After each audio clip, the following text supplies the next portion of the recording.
Welcome back, everyone. Thanks for tuning in to the Angry Hacks podcast. I am Nunzi, and the boys are here with me tonight. Michael Hall, what's the good word, brother? Ryan Nunziato, how we doing? We're hanging by a thread, my man. We're hanging by a football thread. And as always, Stan the man. How you feeling tonight, bro? It's been a couple days since Sunday, so a tad better, I could say. I feel you, man. You know, me and you were on the same wavelength after that debacle. But you know what, man? We got a fun one here tonight, boys. Double barrel podcasting action. If you're tuning in right now, we're doing two pods back to back, as Stanley said the other day. Belly to belly. A back to back and a belly to belly. That's right. So, first one we're going to talk about, we're going to just break down this week 3 of football, obviously talking about our teams first. So I just want to really dig into this first one, talking about that Giants-Eagles game. And, Rye, it was basically just an absolute heartbreaker for us. Just an absolute deflating loss after coming into this game 0-2, knowing we really need this game. And it just, I sat there after that game, just kind of stared at the TV for a little bit. And it was heartbreaking, because then after a while, I just started to get really angry. You know, to come back down 14-0 into the fourth quarter and then take 2 separate leads and lose the game is really tough to swallow. What are your thoughts on that, Rye? Yeah, man. Yeah, you just stared at the screen or whatever. I hung my head. My head was in my hands. It's deflating. It's deflating. It was an awful feeling watching the game. I had a sick to my feeling stomach. I was very pissed off for about 3/4 of the game. Just thinking this was going to be another, rip on the Giants, Monday morning quarterback, right? And then they show a flash. They show that they could score 24 points in a quarter, which almost makes it worse. Like you said, you take 2 leads and then you still lose. Yeah. And not only do you lose in the most ridiculous fashion ever. The longest field goal kick by a rookie in the history of the NFL. The 7th longest kick in the history of the NFL. A 61-yard field goal. It should have been Jumbo Elliott kicking it. It doesn't matter. Just unbelievably bad feeling. 0-3.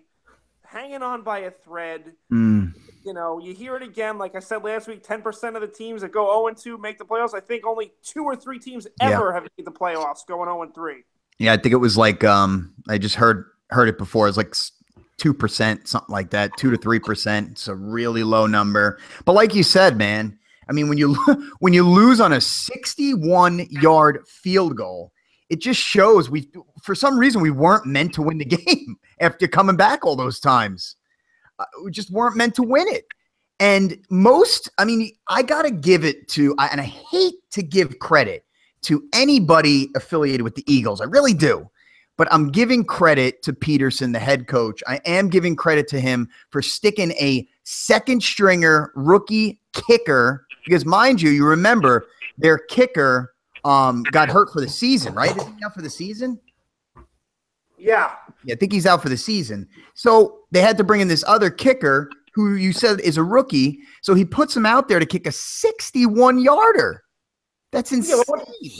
All right, I can't give Peterson as much credit as you. What else are you going to do in that situation? Well, my thing is I think most head coaches in the NFL would go and just shoot up a Hail Mary. I mean, that's the only thing you can do. Unless you do like a stupid okey doke little ridiculous million, what's it called? Yeah. You know what I'm saying? Like, yeah, Music City Miracle, the lateral. Exactly. So, I mean, I'm just giving him credit because I don't know. He just was like, go out there, kick this one, bad boy. I mean, I don't know how much. I mean, kicking that. I mean, who really does in a 61-yarder? Unless you're Janikowski in his prime. I don't know. But in Denver. I mean, yeah, right, in Denver. This doesn't happen in Philadelphia. This No. happens in Domes and Denver. That's it. Double D, Domes in Denver. And the thing is, but still, I still cannot give Peterson credit here. I give him credit for maybe going with this rookie kicker. Maybe he saw something in him, and he's like, I'm going to throw him out there. But Peterson tried to give this game away to the Giants. He tried to give it. But the one guy that can't take it is Ben freaking McAdoo. Yeah. Well, I mean, that play, Peterson goes for it on 4th and 8. 4th and 8, basically just giving it to the Giants, saying, "Oh, here you go, take it, take the game," and we couldn't capitalize on that play. What play was that, Rye? Can you just explain that one again? I'm drawing blanks, but it was 4th and 8. Oh yeah, I do remember that play. Yeah, it was 4th and 8. I think it was 12:39. No. I think it was the third quarter, maybe second. He goes for it on 4th and 8. And we stop them. Defense, huge momentum swing. We have good field position like we had all day. And all McAdoo calls are freaking slants. That's it. Slant, slant, slant, slant, slant. I'm surprised like the field isn't just bent over. Yeah, we're going slanted. Up. We're going up like a San Francisco street. Yeah, Lombard Street. Lombard Street. There you go. No, right. I'm so with you there, man. I mean, we're still having a lot of problems in different facets of the game. We still cannot run the ball, man. 49 rushing yards, only 17 attempts. We had Perkins. He is awful. I can't say anything more about him. 22 yards on 9 carries. I think that's like a 2 point whatever average. Which is freaking awful. I mean, Darko had 22 on 7, but then he got hurt, so he was out of the game for a while. He runs a lot harder and hits those holes a lot faster than Perkins, and we've said that, Rye. We've said it. 100%. And then I totally agree. Darkwa is the best running back we have as a runner, but Vereen is the best as a pass catcher, and it took him till the fourth quarter to enter the game. Unbelievable, man. Unbelievable. And that's a coaching thing right there. That's a coaching thing. Yeah, that one's not on Eli, Michael Hall. That is not on Eli. That's on Ben freaking McAdoo. Yes, that is. Listen, you are what you are. If you can't run the ball, you're a passing team. Put your best pass catchers out on the field. What are you doing? Yeah. I mean, he's a guy that caught 9 catches in a Super Bowl, okay? Yes, he did. The did. guy's a gamer. He's a gamer. You got to surround some more plays utilizing him. I agree 100% because he's very good catching the ball out of the backfield. Very good, actually. You can line him up out wide too. Yeah, he's very versatile. Very, very versatile. Yeah, but quickly, Bri, quickly, I got to say something about the start of this game that pissed me off right a freaking way. Okay, right away. It's the first punt by the Eagles in the game. It ends up being a touchback. But some idiot on the Giants runs to tackle the Eagles thinking it was a turnover, an onside kick or something. Did anybody notice this? No, I did not notice this. I might have missed the opening kick. So the kick, no, it was the punts. Okay. And it was teetering on the edge.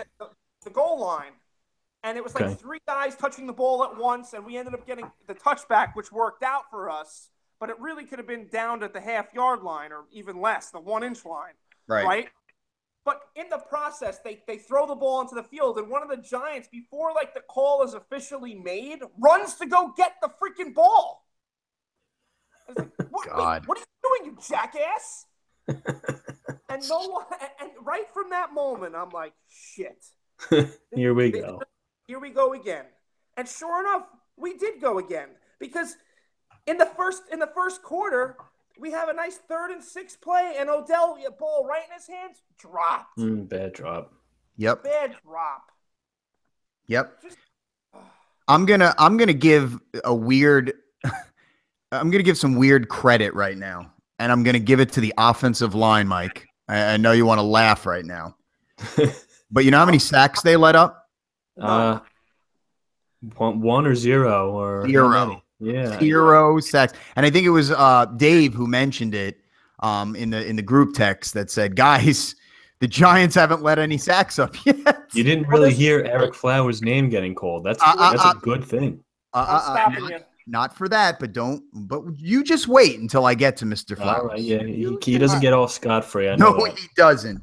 No, he doesn't. Now, they didn't let up any sacks. And I'm thinking to myself, too, well, they still didn't do a good job in the run game. But now I'm kind of bringing that back and saying, well, maybe we just don't have the personnel to get through those holes. Maybe I'd like to see the tape again and see the holes they are giving our running game, because I would really like to break it down a little further to see if it's like, okay, here's a hole here, here's a hole here. We're just not getting to the right holes. The vision is not there. We're not shooting through the holes fast enough. So maybe it is our personnel.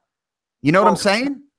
Yeah, I know exactly what you're saying, but I know you're giving a shout out to the offensive line, and just a little, Rye, just a little. No, they played better, but there's a really big reason why they played better.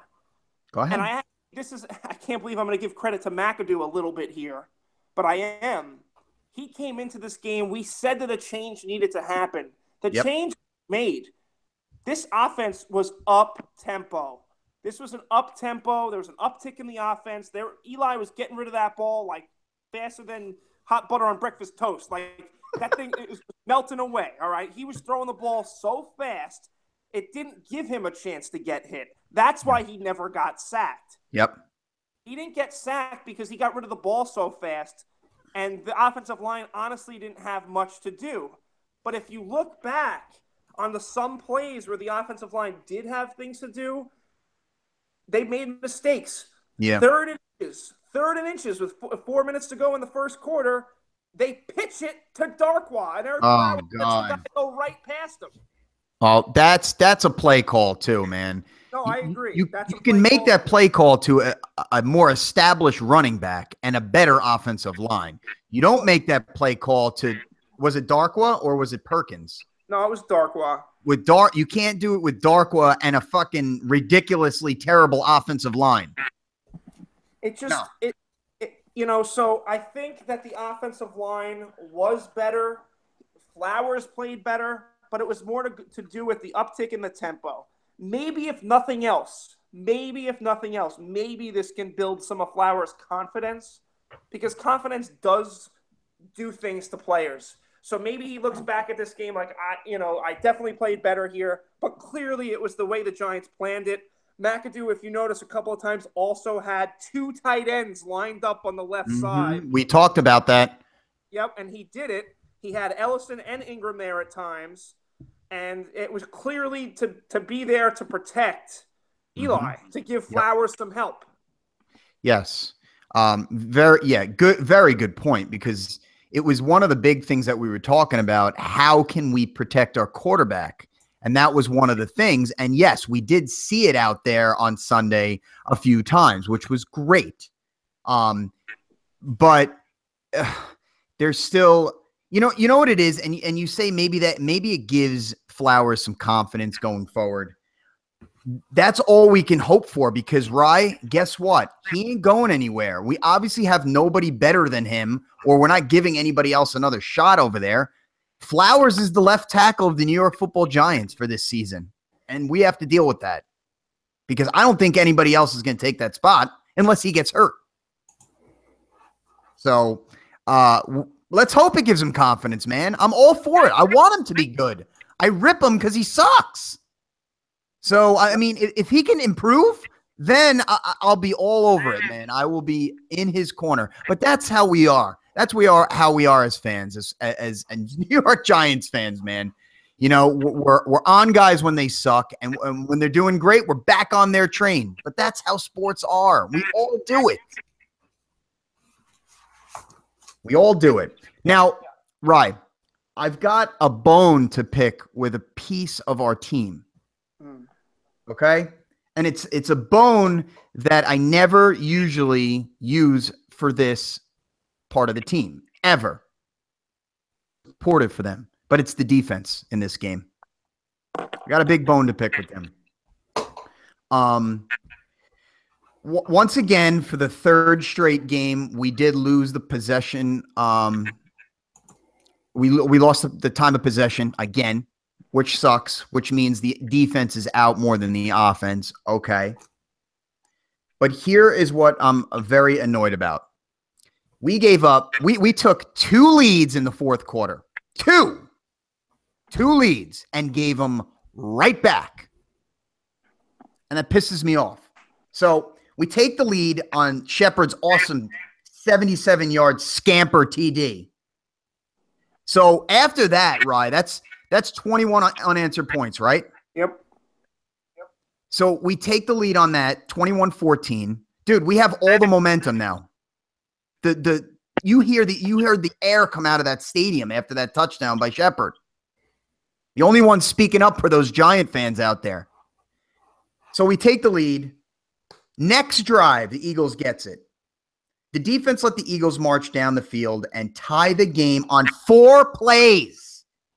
4 plays. Only took them a minute and a half, too. Okay? The big play, Rye, and you saw it, and he had a horrible game. Eli Apple's 36-yard pass interference. Didn't even turn around. No, didn't even turn around. No, and he had, I mean, would you agree that he had an off or a bad game? Putrid. He had an awful game. So that was the big play, brought them down, into the red zone. They go and score that touchdown. I think that was the 20-yard run by that guy Clement. Yep. Not Mike, not Bill Clement. Hands of cement, Clement. I was thinking of Bill Clement. Used to love it. But, yeah, that guy Clement scores that touchdown. Okay. So I was so pissed off after that drive. I'm like, really? After the momentum of that touchdown, 21 unanswered points, defense, you go out there and stink it up? Come on. All right, whatever. So we take the lead again late.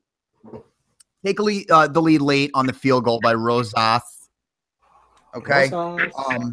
We had a nice little drive. It was a 7-play drive, and I wish we would have scored a touchdown, obviously, but we settled for a field goal, whatever. Next drive again.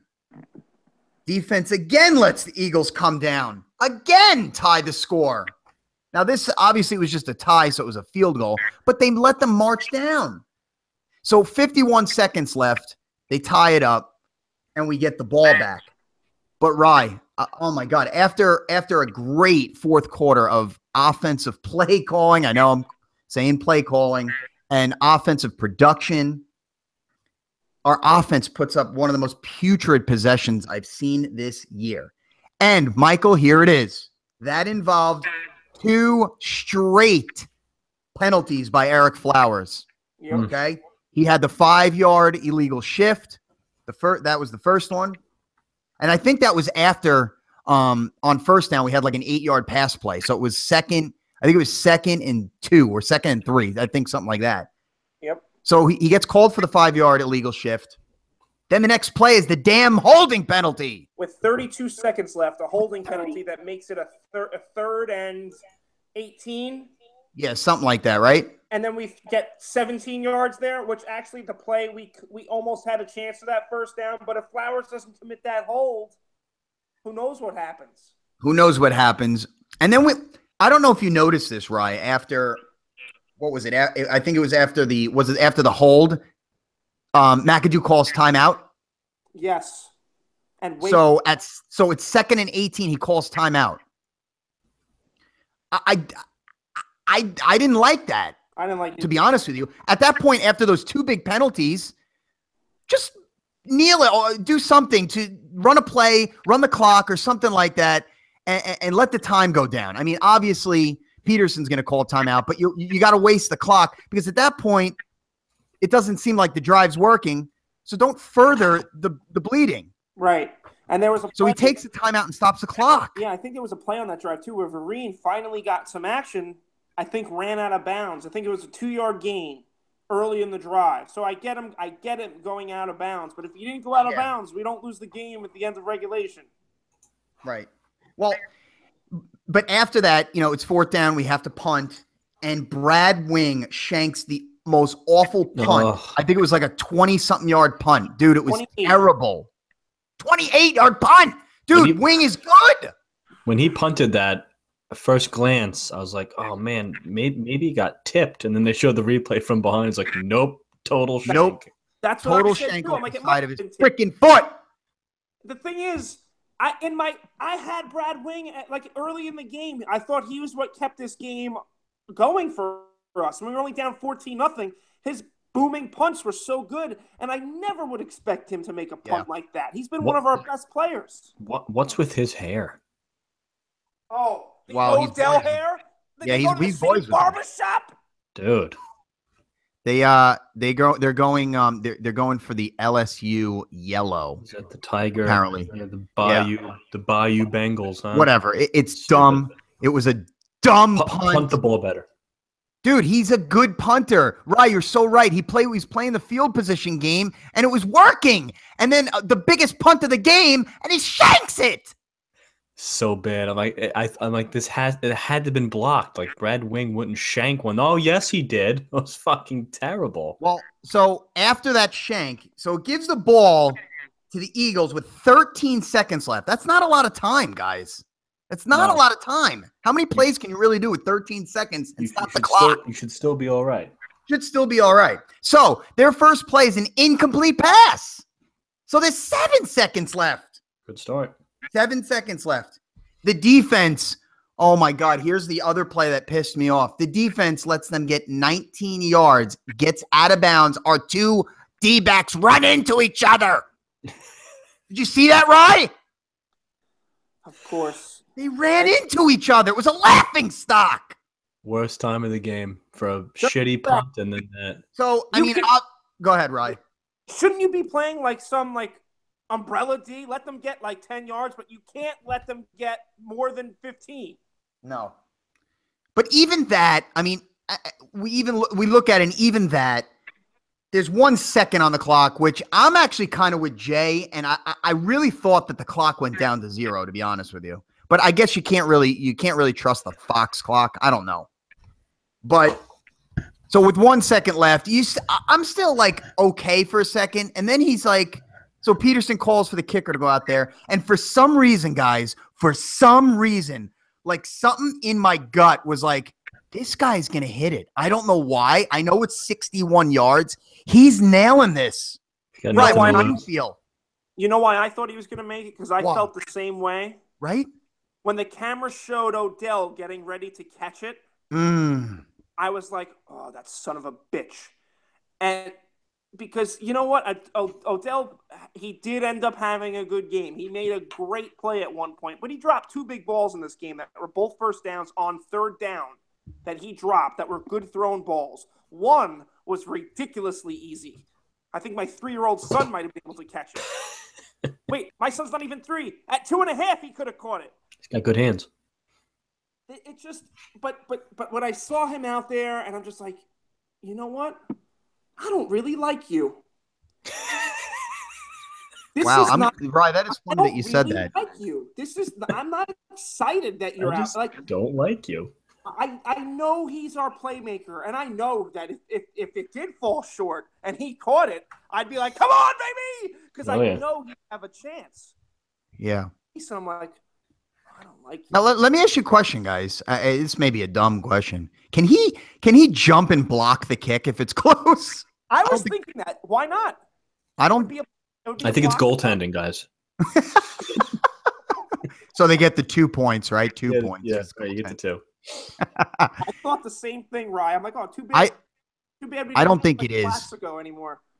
I don't think it is. Well, I think he can jump that high. So. No, I think he could too. But yeah, you can. You can. It would be a block.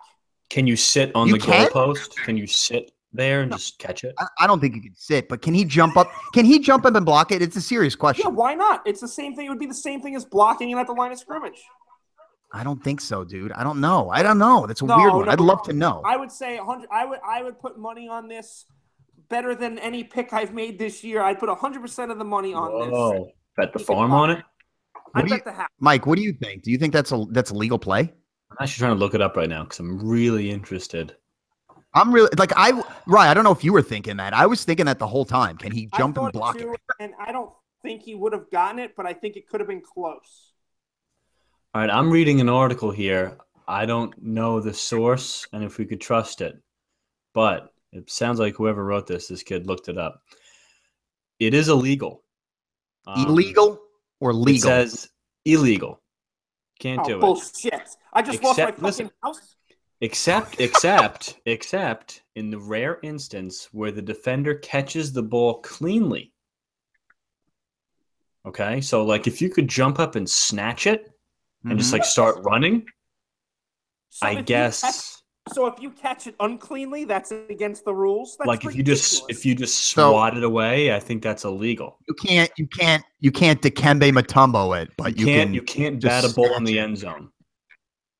It would actually be a touchdown. It says. That would be very interesting if somebody really like dove in and really told us the real truth about if that's a legal play or not. I mean, like you said, that may not be a trusted source. I'm not going to read the whole thing, but right. Yeah, that's interesting. Like, would you draft like a 7-foot dude just to do that, just to swat field goals out of the way? Well, I mean, how many freaking times are guys going to make 61-yard field goals though? Come on. It only happened 7 times in the history of the NFL. Yep. 7. Yep. Right. I am so glad you brought up Beckham. You know why? You said you don't like him. I was feeling the same. I didn't even talk to you about this. I'm feeling the same way. I'm really starting not to like the guy. Yeah, I know. At all. Honestly, I'm thinking, could we get a couple of first-round picks for this guy? Because the immense talent that this kid has is what saves him from everything, because he's a dumbass, dude. He's an absolute dumbass, and he's very selfish.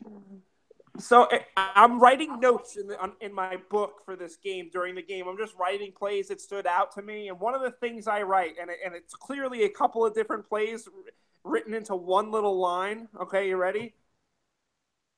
It's incomplete sentence. Thank you, Doug Peterson, for 12:39 in the fourth. Odell is an asshole. That's what. And I don't remember what he did, but come on, like,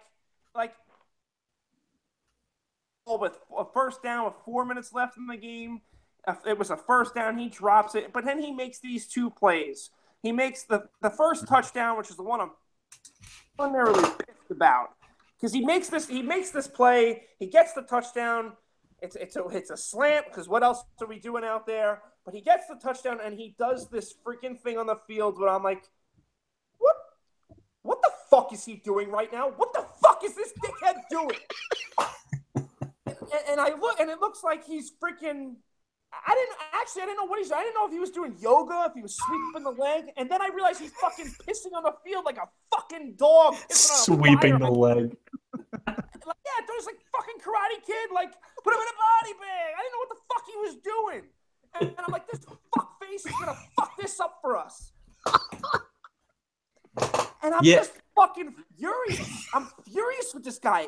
And then the camera shows him on the sideline cheering in the crowd, doing some fucking stupid dance, and not one giant is next to him. Not one.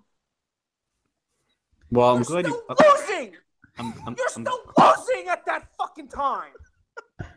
Ryan, I'm glad you brought up the rest of the team, because none of them, I mean, at least not publicly. Now, they say they handle this shit privately, blah, blah, blah, blah, blah. Publicly, no one is really going after him. Like, they're like, was it JPP said, oh, well, the penalty didn't hurt us, so it's no big deal. Like, shit like that. Excuses, yep. So, like, which is it? Do they really like the kid and kind of have his back, or they just realize like he's their fucking meal ticket and they better not say something that could end up in the papers and piss him off? I don't know what it is. You know who actually says stuff to him?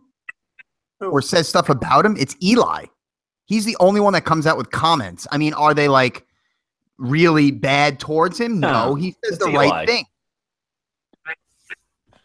Well, that's the other thing. I looked at McAdoo at one point, because they didn't. It looked like he didn't say anything, and I was pissed. But then all of a sudden, you saw McAdoo get in his freaking face, and I appreciated that for McAdoo.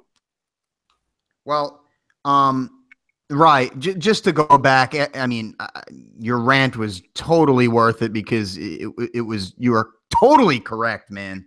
All these stupid touchdown celebrations this kid does. And now he's telling the media. Did you hear what he said? He was telling the media he has better celebrations in store. Oh, what's Dude, better? Did you see? Shut up. Be humble for a change. Jesus. This is a direct quote from what he said. I don't know what the question was by the reporter, but it says, I'm in the end zone. I'm a dog, so I acted like a dog. Well, go sit in the freaking shed, asshole! Now, let's think about it this way, Rye. Cool down for a sec. I know you're hot. Towel off. Towel off. Let me think. And then I started thinking of it this way. So if this guy wasn't on my team, dude, I would hate him. Big time. I would hate him. Just like I hate Josh Norman. Just like I hate Dez Bryant. Just like I'm hating Ezekiel Elliott now. These are like my top guys that I hate in the league. A shit list. Dude, if he wasn't on my team, he would be one of my guys I hated in the NFL. Am I wrong? Right? No, you're not wrong. This is why I say it like this right now.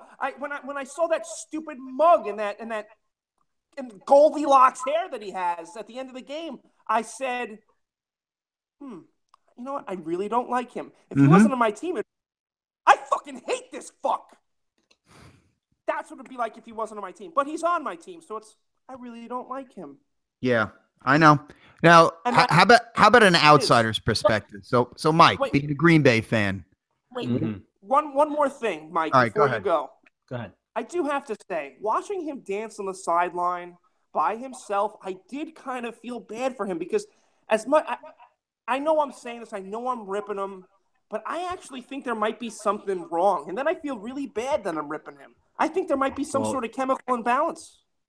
You know what? That's a perfect little segue to what I'm about to say because maybe there is. I kind of agree with you. This like he's still a really, really young kid. All right. And, you kind of, for a while, we kind of walk the line of, well, it's just immaturity and he'll grow up and, he'll realize he'll start to get it and he'll start doing it. But this kid is banged up. We saw that shit with the fucking kicking net all last year. Like, he just kept it going. He just kept it going. And like, dude, it's like, stop. Like, I think something's wrong with him. And so yeah, maybe I do kind of sympathize. But I don't know. Like maybe he is an asshole. It's very possible. He's just a selfish dickhead who wants to get paid a lot of money and see his touchdown catches on SportsCenter and collect his paycheck. And if we win, that's like the bonus. You know what I mean? Yeah. But maybe not. Maybe there's something really wrong with the kid. It's really hard to tell. Well, so would you say you like him or you don't like him? Be honest. No, I'm just sick of him. Yeah, that's a good way to put it. It's just the same shit over. I'm just sick of his antics. I'm sick of his antics. I feel bad attacking anybody like this. And I'm not like he could be a great guy. Like he really could. Like he could be a total dick, but he could be a great guy. I don't freaking know. But I just don't like when you put my team in jeopardy. And I can't imagine the rest of the team liking when a guy earns a flag for a celebration.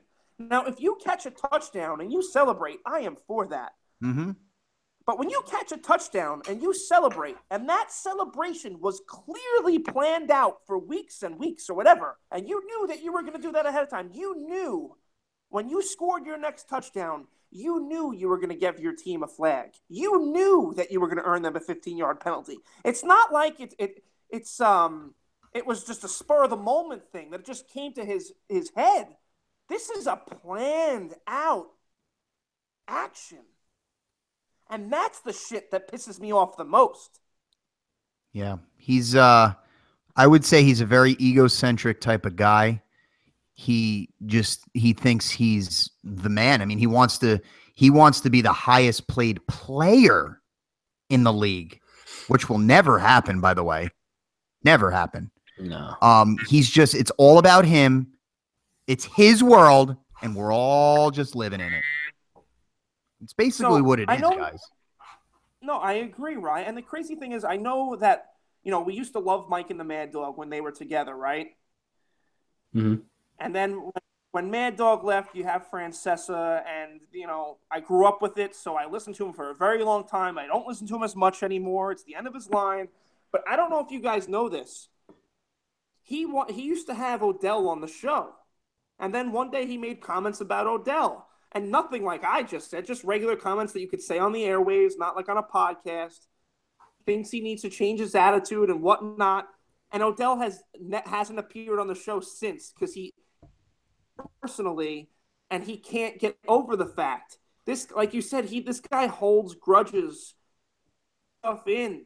Like, he needs to just let things go. Like you said, the net last year, that was the topic for like weeks, and then he kept bringing it up every week. Yeah. It's pathetic, dude. Oh, it's upsetting. Ryan, I'm with you, man. I'm so done with his antics. He needs to freaking grow up or go to a psych evaluation, right, Mike? Just go to a psych evaluation. I don't know.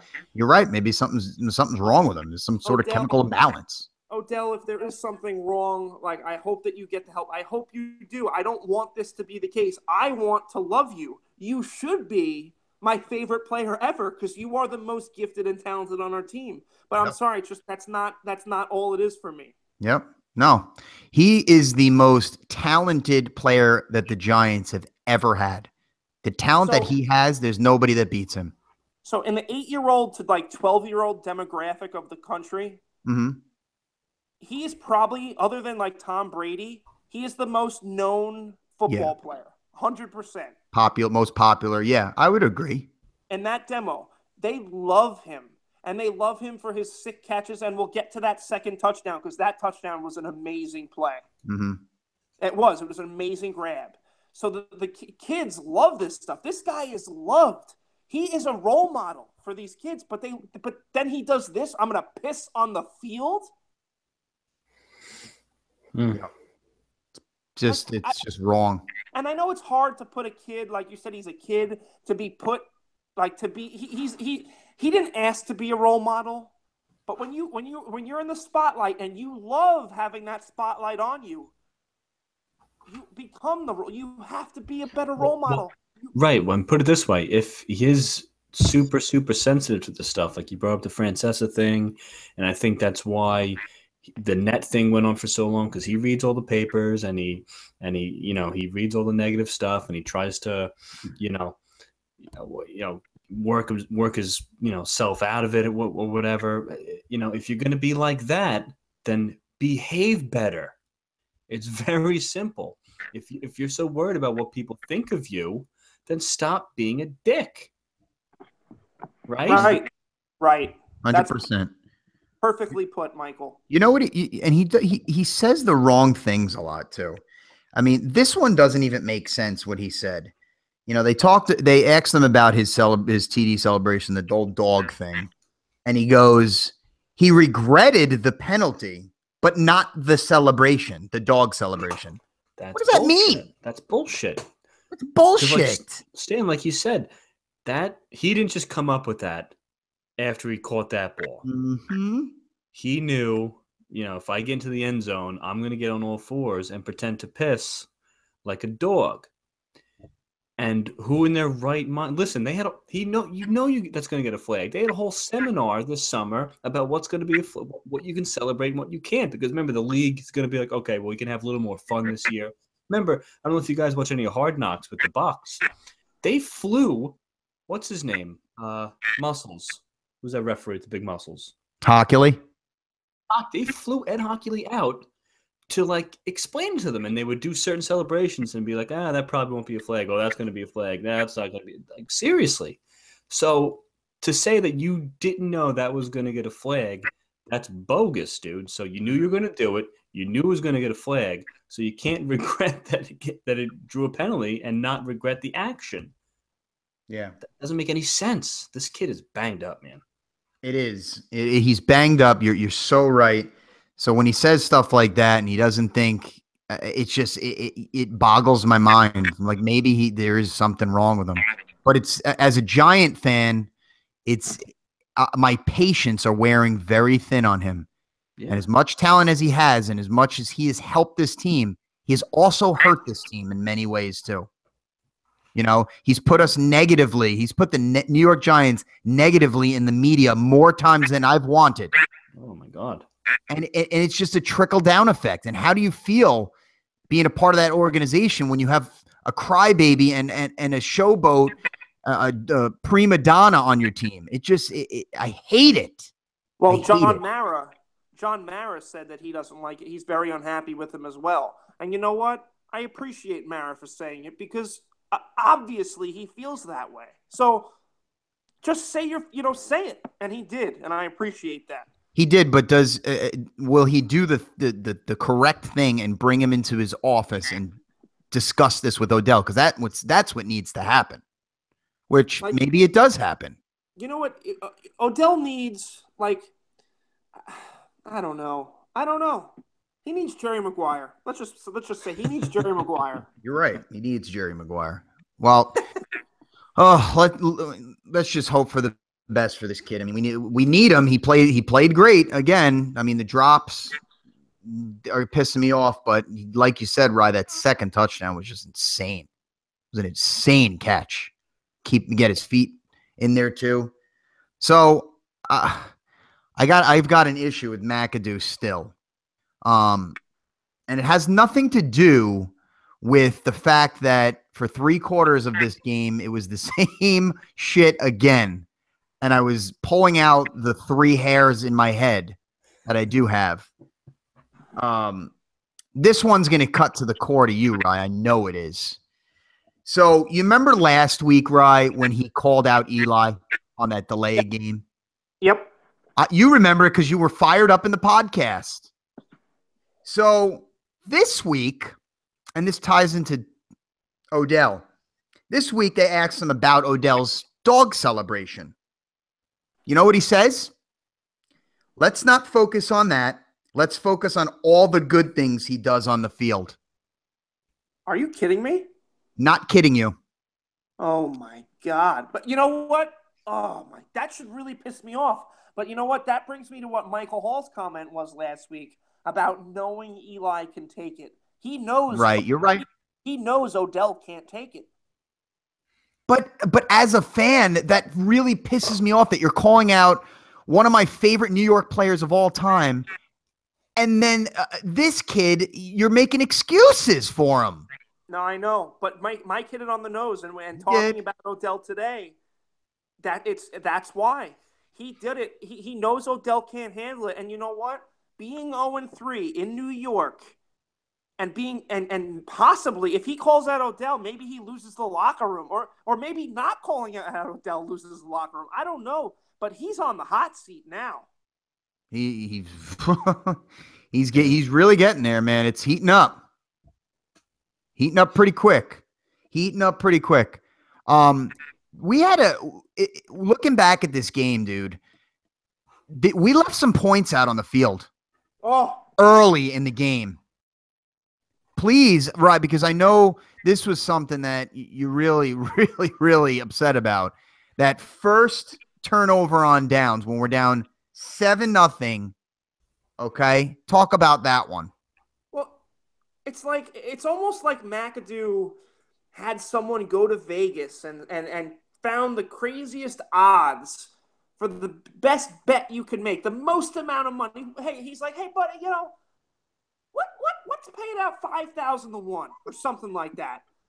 He's like, maybe it's us not scoring more than 13 points in the first 8 quarters of football this year, or the first 10 quarters of football this year. So you know what? Let's just try to go for this. And if we if we don't get it, we don't get it. And it was like, why would you not take the points there? So dumb. I don't even know if what I'm saying is making sense, but why would you not take the fucking points? I said it then. And then naturally at the end of the game, we lose by 3. It's not like I would it's not like I 20/20 vision. Yeah, hindsight is 20/20. It's not like hindsight. I said it when it happened. You got to take those points. You do. And The second turnover, it was in the third quarter, I believe, right? When they were down 14. Was it the third quarter? It was 14-0. Yeah, And they did, yes, it was the third. yeah, and they did the same thing. That one still kind of pissed me off too, because there was plenty of time in the game left, and you saw it in the fourth quarter, us scoring 24 points. So even then, you got to take the points. I agree, I feel especially like he's playing Madden or something. You know, when you're playing Madden, I don't want to kick a field goal. It's Madden. I'm just going for it on fourth down. It could be 4th and 20. I'm going. Yeah, it's like playing in the backyard. You kicking or sticking? Everyone's sticking. Always sticking. Never kicking, always sticking. And the thing is like, even if I gave him a break on the second one, he still killed us the first time. Yeah. But why are you not taking the points? It's like he The doesn't second know. one, and like we can't score. We scored 13 points all year coming into then. 3 points would be astronomical. Just take them. And then the second one, the one that you're talking about now, was after Peterson's 4th and 8. Yeah. Gave us the football. It was basically giving us 3 free points, and we didn't take the points. So when you're sitting there too, if you kick those 2 field goals, that's 14-6 at that moment. Now you're down by a touchdown and a 2-point conversion. So it looks a lot better. So it's like, okay, guys, we're in this game now. But he didn't. We went for it twice and didn't get it. The play call on the first one, a couple of plays leading up to it was just stupid. Okay. I think it was the second down is when Shepard, they called the touchdown, but it came back. That was the right call. Never got the ball it never crossed the plane. It was the right call. I saw many angles to it. It was not a touchdown, which kind of pissed me off. I'm like, dude, you're right there. Just freaking stretch the ball. I know your momentum was going out of bounds, but still, it pissed me off. And then he throws it again to Shepard. Is that the one he dropped? Yeah. That's the one he dropped. Easy and then touch. they decide to run it on 4th with Darkwa. I know.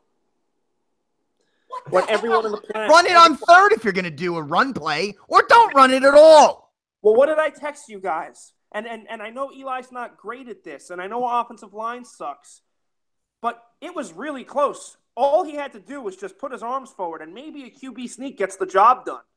Who knows? They never try it with Eli. Never.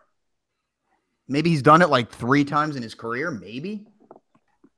That's why Jared Lorenzen as your backup quarterback is huge. Size of a watermelon, his head. I mean, you know what? It's just sad, that we had to spend all this time just discussing the freaking Giants and their terrible loss, and now they're 0-3. It's sad. It was a real, like I said in the beginning, it was a really tough pill to swallow, that loss.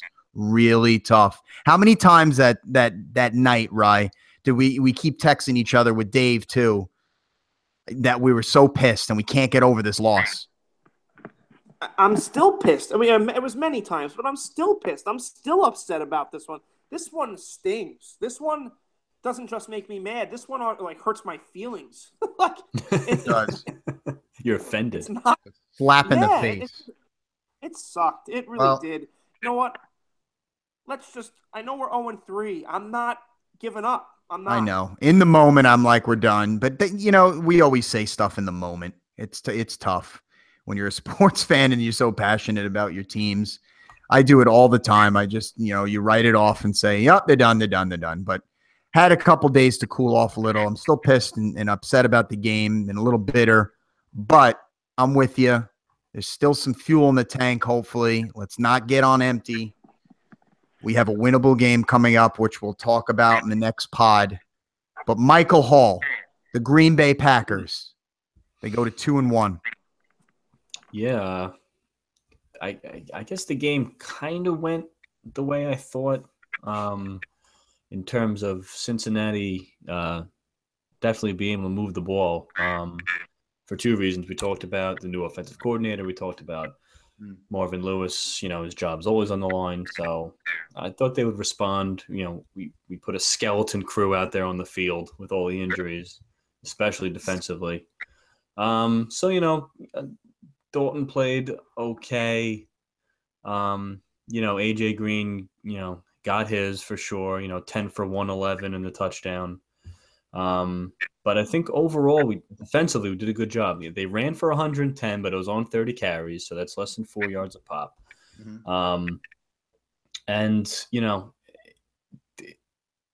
started okay, and then obviously in the 2.5 minute span they score the touchdown, and then they get the pick six, and all of a sudden, we're down 21-7 in the first half at home to Cincinnati. I don't care who's injured, what's going on. That did not feel good. But man, what a tale of two halves for sure. I mean, the second half just completely dominated the game. Was able to come back. Rodgers to Jordy for the 6 billionth time with 17 seconds left. Gets us to overtime, and Rodgers, two things off his bucket list. Finally beat the Cincinnati Bengals, and finally won a game in overtime. And Nunzi brought that up before we came on. Yeah. He was 0-7 in overtime games before this, and I think I'm going to a little shout out to the Rodgers haters out there, because they're out there. They actually they'll use numbers like that to try to dumb down his greatness. I'm gonna nip that right in the bud right now. So everyone, listen up. 0-7 in overtime games. 4 of those games, he didn't even touch the ball. Yeah, that's huge. Okay. I mean, think about the Arizona playoff game a couple years ago when, Hail Marys to Jeff Janis on 4th down, Hail Mary to Jeff Janis to tie the game with zeros on the clock. You storm back. You think, how can we lose this game? Well, if you give up an 80-yard pass play in the first play of overtime, that's how you lose the game. And goodbye, Rodgers. Doesn't even touch the ball. Okay. The 3 times he has touched the ball. The first one was the 2009 playoff game against the Cardinals, that wild 51-45 game. Oh, that was crazy. Kurt Warner's still completing passes right now from that game. And you remember how the game ends? Rodgers getting his face mask ripped off by Darnell Dockett. Yeah. Or was it Dansby that Yeah, picked it up? Dansby, the ball landed, and Dansby scored the touchdown. Yeah. Dockett, I think, was the guy who almost broke Rodgers' neck. Don't need a flag there. Don't worry about it. The other two were the next season. We lost back-to-back overtime games. And yeah, Rodgers he got the ball once in each game. Didn't play particularly well, but a sack here, a holding penalty there, and you punt, and then you lose the game. And we won the Super Bowl that year, so fucking whoop. So enough of this. Doesn't have a lot of. Tony Romo had more game-winning drives. Well, the Cowboys sucked, so Romo needed to come back. How's Aaron Rodgers going to lead game-winning drives when we're always fucking winning? Mm-hmm. So, enough about that. Yeah, who are the haters? Oh, I know one hater. Skip Bayless hates Rodgers for some reason. Who? Exactly. I know who you are, Skip. Fucking tool bag. All right, so back to the game. Enough of that. Guys, I want to give you a player that you may not know yet, but remember the name. He's a rookie. Believe he was our 3rd or 4th round pick, safety from NC State named Josh Jones. Okay. Very simple, compact name.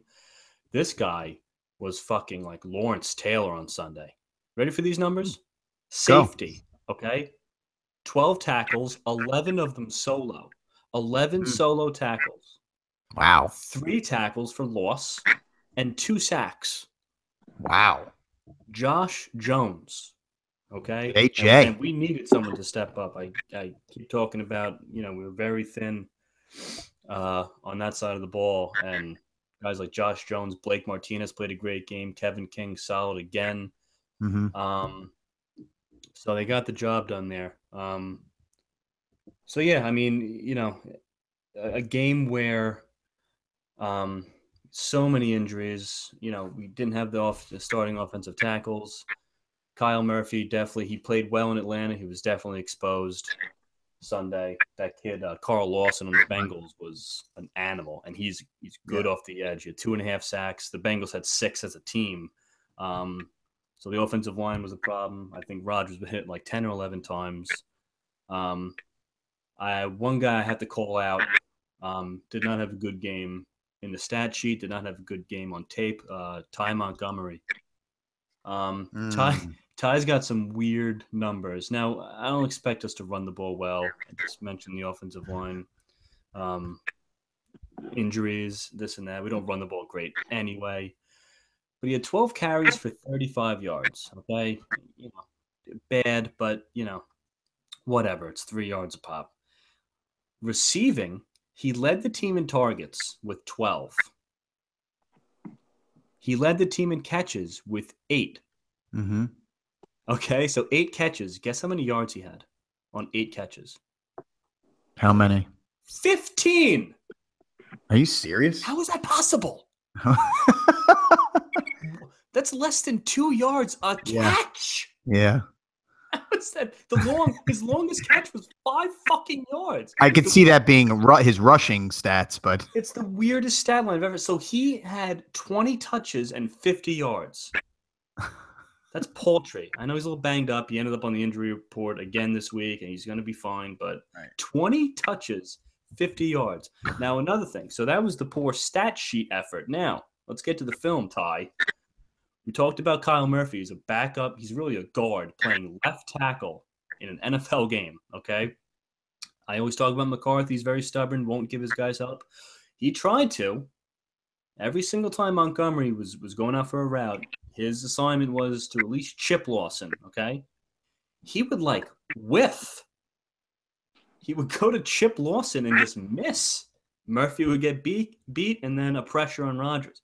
Montgomery's turning his head around like he wants to catch the ball. It's like, dude, if Rodgers is on his back again. He did a very, very poor job.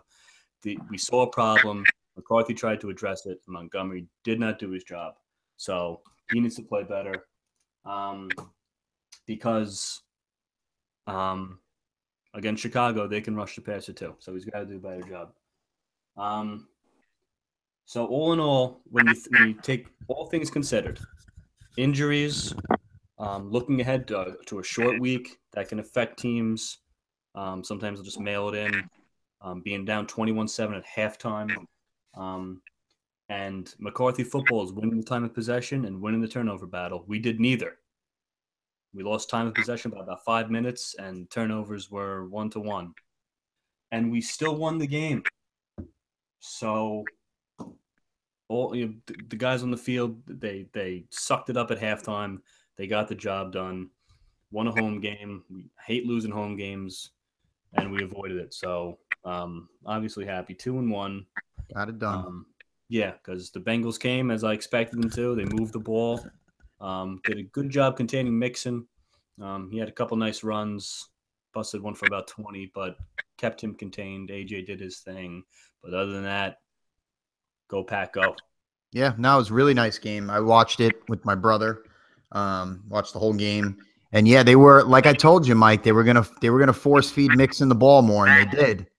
He was out there a lot, and you could see some of his dynamic elusiveness and some of his big playabilities. He really special. He's got a little Le'Veon Bell in his game. He does. I was gonna say that. Wow, that's even like the same kind of body type too, right? Mm-hmm. They just look similar. And, you're right. He can get in that hole and jump cut on an absolute dime. Right. And it's only a matter of time when he's just the full-time starting running back for that team. Yeah.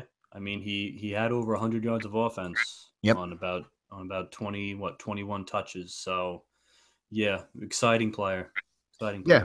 So, nice win for you guys, 2-1 now. Yes. But I mean, I'll tell you one thing. There were some pretty good football games, guys, and we keep saying it every week. It's gotten better. Obviously, the 1:00 game, that was when the Giants were playing, so I didn't really get to see many of the games. I saw a lot of highlights. That Atlanta-Detroit game was pretty exciting. It came down to the end on. I'm not going to say a controversial call because it really isn't a controversial call.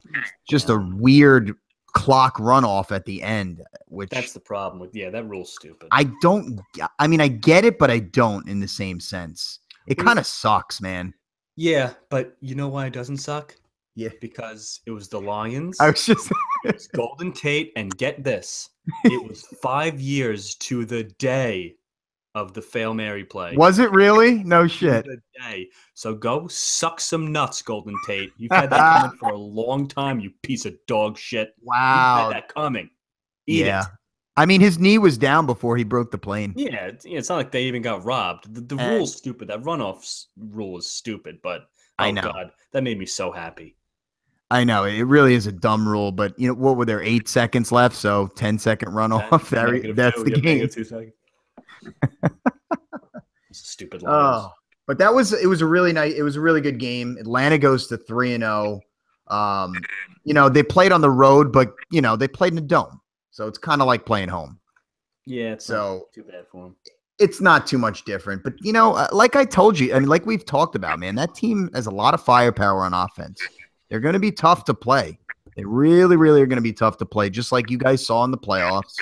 It's a good team, and I did, you know, I picked them to win that division again, and I think I picked them to be the 2 seed out of the NFC. But I mean, it's gonna be a good team all year. Any hey, Ryan, did you see any games or check any games out that you enjoyed this weekend? Well, yeah, you know I love the London game because it's the only football on at the time. So yeah, the game was horrible, but I watched it. I watched the whole first quarter, most of the second quarter, and didn't watch any of the third and fourth. But I just got to tell you what I saw early.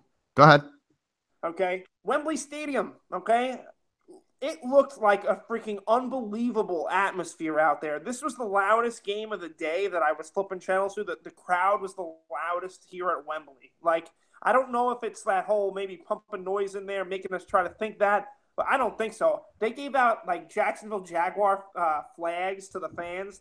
They were waving those things like faster than the people can bang those things behind the free throw line in a college game. Oh, yeah. Well, let's be honest. Wembley Stadium is the Jaguars' home field at this point, right? Well, yeah. You know what? It looked great, though. Like, it really did. So, but the game starts off really crazy.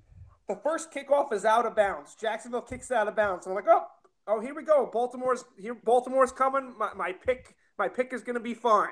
Because I picked Baltimore. But then their first play is an end around to Wallace. And then Flacco sacked and then a blocked punt. And it's like, oh, my God. And then it was just Jaguars with a lot.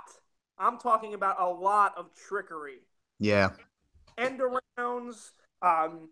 You know, Bortles takes a snap, turns around, and just kind of stands there, fakes 2 handoffs, and then turns around and throws a bullet to Mercedes Lewis for a touchdown.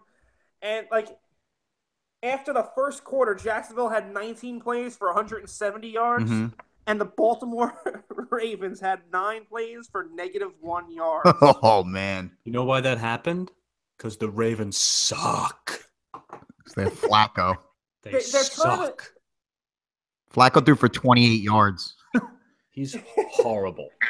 28 yards. I'd rather have Bortles. Wow. Oh, print that. God. Wow, printing it. At least Flacco's got a ring, though. Yeah. I mean, Bortles will never get one. Yeah, so is Trent Dilfer. He does. I just hate Flacco so much. I don't think he's that good. So does Brad Johnson. I got to give credit to the Jaguars, though, just coming out there with a different type of game plan and just really just freaking. Why not, right? It was a magic show. It was a magic show. Every play was like something different, and just thinking outside the box. And the Ravens just didn't know what the freak to do, and the announcers are trying to come up with the reason for it, saying, "Oh, well, this is the first time they've stepped foot on the field." You know what? The first time they stepped on Wembley Stadium field. Yeah. It's 100 yards, just like every other football field in the world. That's the first time they've ever played football. Give them a break. but that game was crazy, and of course it was a loss for me. But the game that that like at 4:00 that I was interested in was Tennessee Seahawks, just to see if Tennessee was the real deal. Yeah. And it's not to say they are. It's not to say they are, but they had a test in Seattle and they won. Well, they were home, right? They were home. They were home. Yeah, that's what I mean. A test against Seattle, I should say. Gotcha. So they were home, and this is a game I thought they should have won, but they needed to, and they did. You Right. can run on Seattle, by the way, guys. You can run on them. Yeah. That Yeah. team's very, stingy And how in about the pass and, defense. and But how about Sherman? That dirty motherfucker. I can't. He's another one I hate. And you know what? You know what I think it is? Because that, big bad Legion of Boom isn't booming anybody. Yeah. And he's probably getting really frustrated, so he just became an absolute dickhead on Sunday and took a dirty shot at Mariota, and they let him know about it. Maybe it's his Patrick Ewing nostrils. Big flare. You might as well say Ken Stanley nostrils. Shout out to Ken. When my dad's singing and playing the guitar, he closes his eyes and flares his nostrils real big, and it cracks me up every time. It's cracked me up for 30 years. I love it. Let me tell you guys something from this Sunday too. But yes, big shout out to Ken Stanley. We love him. But Mike, you called 2 freaking games, man. I got to give you credit where credit is due. All right. One of my picks was Pittsburgh because on the road against Chicago, because I thought Chicago sucks ass. You said, no. Pittsburgh, they're horrible on the road, this and that. You were right. But that wasn't the only one you were right about. You were very iffy about that Denver Buffalo game too. You said, I don't know. I don't know about that. Going into Buffalo, just, smells trouble. You were right. You bastard. I wish I made it one of my picks. Yeah, no. Well, one of them. Too. Yeah. I like that game too. But yeah, Pittsburgh, honestly, yeah, the Bears do suck. That's the They do. thing. Well, I mean, hey, you are what you are, and they're 2-1, right? So, I mean, I guess I'll get a good look at them tomorrow night. But it's really just Roethlisberger. It's not really the Steelers. When Ben hits the road, it's he turns into Uncle Ben on the box of rice. He's horrible. Uncle Ben on the box of I was rice. just trying to think of a joke with Ben, and I couldn't find anything. He's terrible on the road. His home and road splits like the last 4 or 5 years. You have to look him up. It's almost comical. Yeah. And they're always bloated favorites when they're on the road against a bad team. It's almost like easy money at this point. That was my commercial game during the Giants, and every time I turned it on and Roethlisberger needed to make a play, he didn't. He looked terrible. Yeah. He looked terrible, and he comes out of that same draft class as Eli. So they're both getting up there in age. Who's gonna dwindle out first? Throw Rivers in there. They're combined. He's 0-3 also. Oof. Yeah. Yeah. Burt Lakes. That was another pick that Mike had. He had the Chiefs over the Chargers. So Mike went 2-1 this weekend. So Yeah, folks, let's talk about our picks a little bit. Let's talk about them really quick. Mike, you went 2-1, huh? All right. Yeah. Over 500. Well, we all sucked last week. what's your season total, Michael? Well, I don't have our whole season yet. I got to get it together. You're 3-3 because we were all 1-2 first week. So Yeah, we were all 1-2. Correct. We didn't do week 1, right? We did not do week 1. So the second week. So yeah, 3-3. I missed on Arizona. It started out well. It did. Palmer was 11 for his first 11, and Dallas had no answers. Sean Lee looked slow.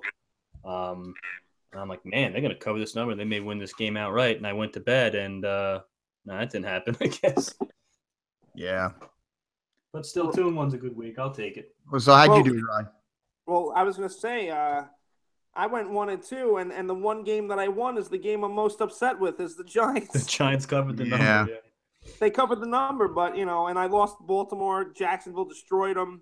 And the Browns, I took them because I couldn't understand how Vegas could make them an on-the-road favorite for the first time in 25 years, but maybe I should have just went the other way and took the Colts because they're – but I knew that game was weird, so I went one way and I picked the wrong way. It was a close game, but I lost at 1-2.